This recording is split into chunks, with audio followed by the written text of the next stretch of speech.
Hey everybody. Hi. Good evening. We just actually got out of meeting with the Congressman Smith, and I am very excited about what we talked about.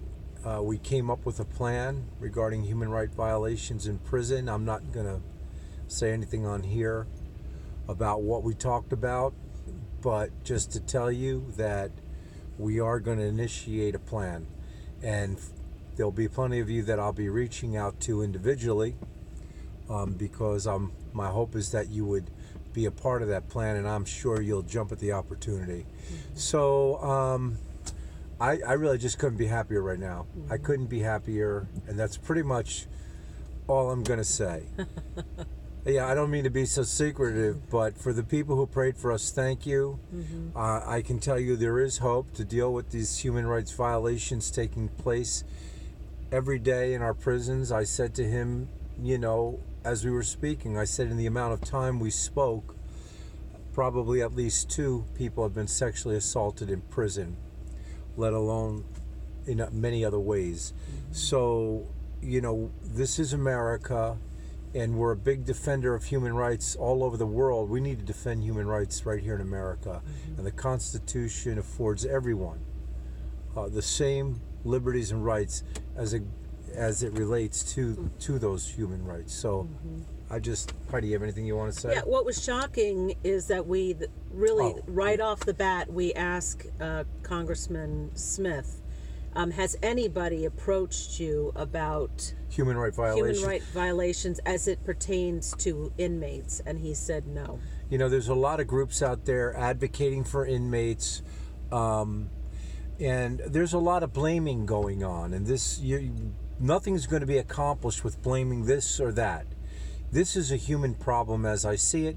Certainly there's a component or an aspect of our community that is far more vulnerable to being incarcerated, and understanding all of that. All people are affected by it, and and I've found over the years that all of this fussing and arguing about whose fault everything is and accusing people of what they're trying to do, it's not going to accomplish anything in terms of reform.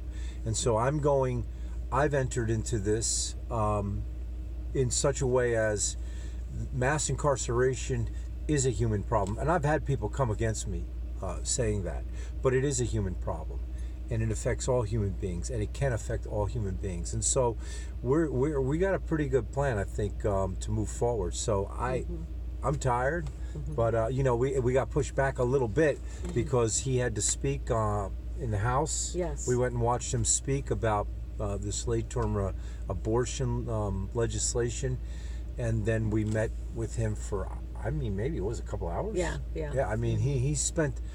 He was engaging. He had a lot of questions, and he had some ideas, and I have some ideas, and so let's see. It's one step at a time, but we have a step to take. So yep. I couldn't be more grateful for him, the time he spent, and this opportunity to maybe bring some real reform in terms of human rights violations in prison.